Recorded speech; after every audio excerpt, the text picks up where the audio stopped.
이재명 경기도지사가 대법원에 위헌 법률 심판 제청 신청을 했습니다. 공직선거법 위반 혐의로 항소심에서 당선 무효형인 벌금 300만 원을 선고받았는데 처벌 근거 법률에 위헌적인 요소가 있다는 주장입니다. 양지열 변호사 자리 함께했습니다.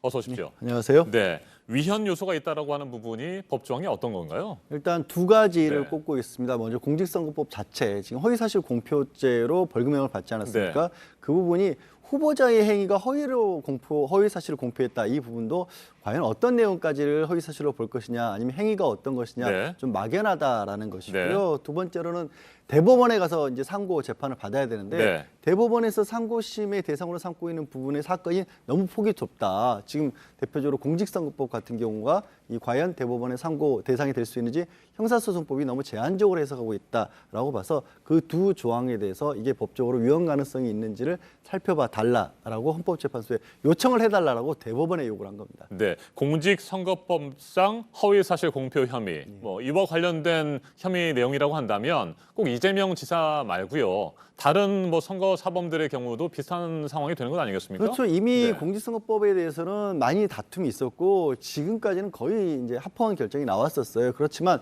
매번 어떤 사안별로 따져봤었을 때 그 적용될 수 있는 구체적인 사례들이 좀 다르기 때문에 매 사건의 경우에 비춰봤었을 때는 너무 폭을 좁게 만드는 게 아니냐. 그러니까 이재명 지사 같은 경우는 그렇게 얘기를 한 거죠. TV 토론 과정에서 이 상대방이 이 형을 강제 입원시키려고 한 게 아니냐라고 해서 그런 사실이 없다라고 대답을 했는데 법원은 그 의미를 너무 넓게 봐서 네. 좀 다르게 봐서 입원 절차에 관여조차 안 한 것처럼 허위로 얘기를 했다. 그렇게 공표를 했다라고 판단을 했는데 그 부분이 이 조항 자체가 막연하기 때문에 이렇게 법원이 해석할 수 있는 게 아니냐. 그렇기 때문에 이 조항이 위헌이다라고 주장을 하는 겁니다.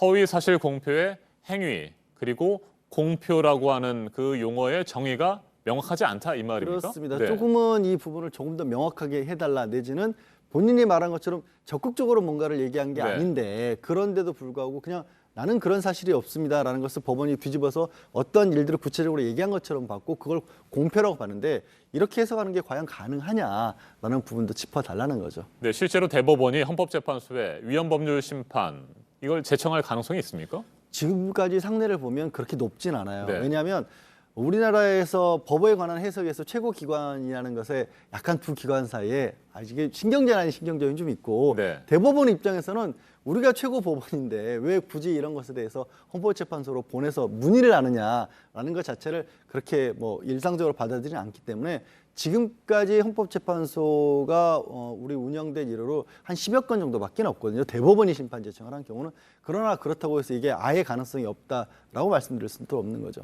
네, 형사소송법 383조 앞에서도 말씀을 해주셨습니다만 이걸 좀 더 구체적으로 살펴보면 사형, 무기 또는 10년 이상의 징역형을 선고받았을 경우에 그 양형에 대해서 문제를 제기하거나 이의를 제기할 수 있는데 이 지금 공직선거법이라든지 이거와 관련해 가지고 실제로 당선이 무효형이 확정되는 경우에는 이게 정치적인 사망을 얘기하는 거지만 여기에 대항할 수가 없다 이런 부분이잖아. 이건 앞에서도 말씀드렸듯이 다른 모든 선거 사범들이 마찬가지 얘기고 이건 어떻게 보세요? 글쎄 이제 네. 조금 더 풀어서 말씀을 드리면 지금 이제 대법원은 네. 법률심이라고 하죠. 그러니까 항소심까지 재판을 했는데 법적으로 이거를 재판을 잘못했다라고 했을 때 다시 한번 심판을 하거나 아니면 내용이 사형이나 무기징역이나 10년 이상 선고를 받은 사건일 경우에는 사실관계도 다시 따져보고 양형도 다시 따져볼 수가 있는데 지금 이재명 지사의 사건 같은 경우는 300만 원 이하 벌금이 300만 원 벌금이기 네. 때문에 원칙적으로는 아예 심판 대상, 그러니까 대법원의 재판 대상조차 안 될 수가 있단 그렇죠. 말이에요. 하지만 말씀하신 것처럼 받는 입장에서 봤었을 때는 아니 300만 원 받으면 지사직도 이렇게 되고 이름뿐만 아니라 그 이후로 5년 동안 공직에 출마할 수 없으면 이건 정치인으로서는 거의 직업의 자유가 완벽히 끊기는 거나 마찬가지니까 이렇게 중대한 경우에도 왜 재판조차 안 해주겠다는 거냐 이 부분을 따져보겠다는 거거든요. 네. 그래서 말씀드린 것처럼 이것 자체가 처음 있는 사례는 아니지만 한 번쯤은 재고를 해볼 필요도 있지 않을까. 그래서 대법원이 조금 적극적으로 나서줄 가능성도 여전히 있다고 봅니다. 저는. 네, 만약에 대법원이 적극적으로 나서서 위헌 법률 심판을 제청을 하게 되는 상황이 된다면 상고심 네. 계속 늘어질 수밖에 없겠군요. 그렇죠. 그러니까 위헌 법률 심판을 제청하는 순간 헌법재판소에 재판이 넘어가고 그렇죠. 대법원 재판은 정지가 되거든요. 그러면 일반적으로 1년에서 2년 정도가 걸리는데 네. 그렇게 만약에 되게 될 경우에는 대법원에서 나중에 그러니까 위헌 법률 심판이 결론이 어떻게 나건 대법원 선고가 어떻게 나건 이재명 지사 입장에서는 경기도지사로서의 그 임기는 다 마칠 수도 있는 그런 상황이 되는 거죠. 물론 가능성 자체가 그렇게 높다고 볼 수는 없지만 그래서 이제 할 수 없는 것을 할 수 있는 것을 다 해보는 측면도 있지만 동시에 이게 받아들여질 경우에는 정치인으로서 생명은 그만큼 충분히 길어질 수도 있다라는 어떤 이점도 있을 겁니다. 네, 위헌법률 심판을 제청하지 않을 경우에는 12월 안에 상고심의 선고가 나와야 되는 거죠. 보통은 이제 정치적 사건, 특히 선거법 관련 네. 사건은 전체가 6개월 이내에 결론을 내야 한다는 게 원칙이기 때문에 12월 초순 정도면 12월 5일이 법정으로는 선고를 해야 되는 날짜인 건 맞습니다. 네, 상고심이 정상적으로 진행이 된다고 한다면 가장 큰 쟁점은 뭘까요?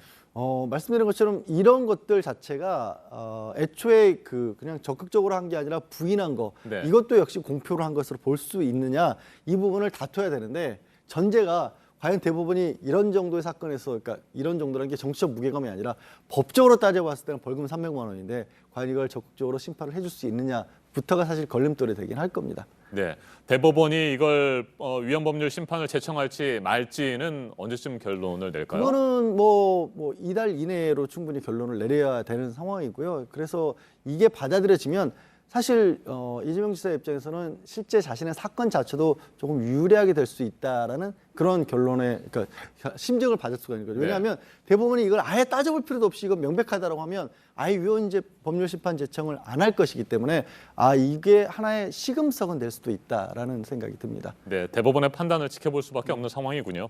알겠습니다. 지금까지 양지열 변호사였습니다. 말씀 잘 들었습니다. 네, 맞습니다.